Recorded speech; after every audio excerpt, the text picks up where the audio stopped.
আমাকে ডাকছিলে? হ্যাঁ রে বাবা, ডাকছিলাম। এক বোতল জল আনতো, খুব তেষ্টা পেয়েছে। বাচ্চাটা চলে যাবে মনে হচ্ছে।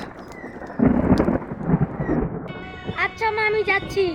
ঠিক আছে বাবা, সাবধানে যাবি আর তাড়াতাড়ি আসবি জল নিয়ে।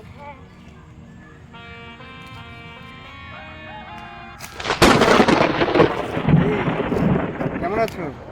অনেকদিন পর দেখা হলো, 3-4 দিন পর। কেমন আছো? তুমি তুমি আবার এসেছো? আচ্ছা, তোমার মতলবটা কি বলো তো? তোমার মতলবটা কি?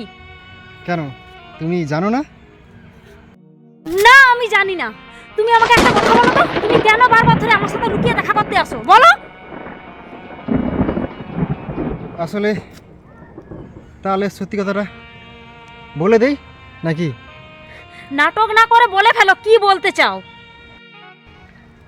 বলছিলাম যে দাদা তো 5 বছর বাড়িতে নেই, তুমি একা বাড়িতে থাকো ছোট বাচ্চাটাকে নিয়ে।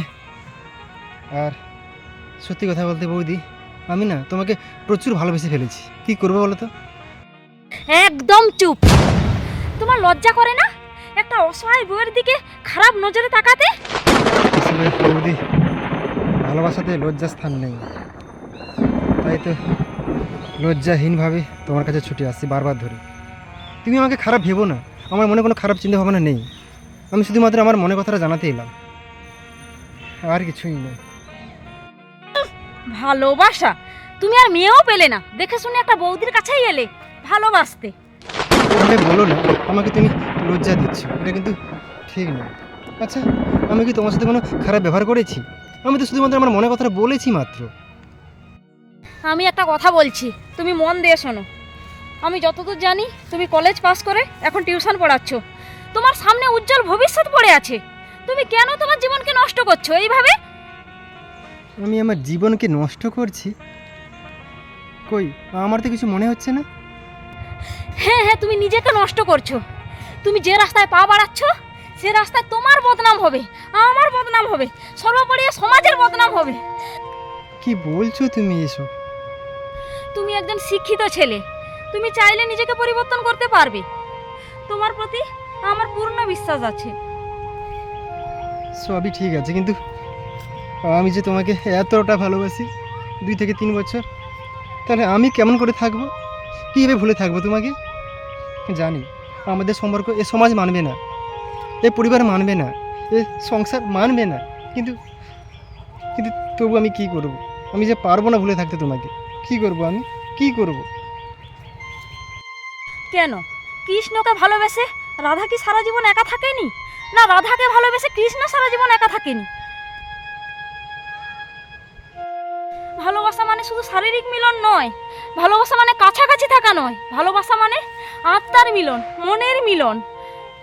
বেশ, তাহলে আমার কি করণীয় এখন? তুমি তোমার ভবিষ্যৎ গড়ার দিকে মন দাও।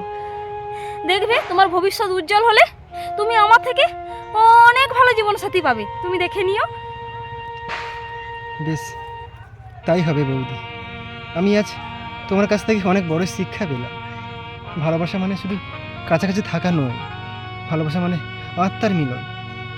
তুমি আমাকে আজ আসল শিক্ষা দিলে, যে শিক্ষা আমি 12 থেকে 13 বছর পড়াশোনা করে পাইনি। আজ সেই শিক্ষা আমি 5-10 মিনিটের মধ্যে পেয়ে গেছি। তোমাকে স্যালুট, স্যালুট বৌদি, তোমাকে স্যালুট। ঠিক আছে ঠিক আছে, তোমাকে ওভাবে বলতে হবে না। তুমি যে নিজের ভুল বুঝতে পেরেছো, নিজেকে পরিবর্তন করে নিয়েছো, এটাই যথেষ্ট। বাবু এক্ষুনি চলে আসবে, আমি এখন যাচ্ছি।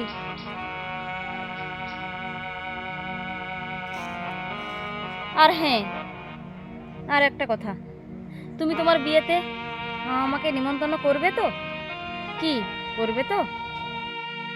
অবশ্যই করব, অবশ্যই জানাবো তোমাকে, অবশ্যই জানাবো।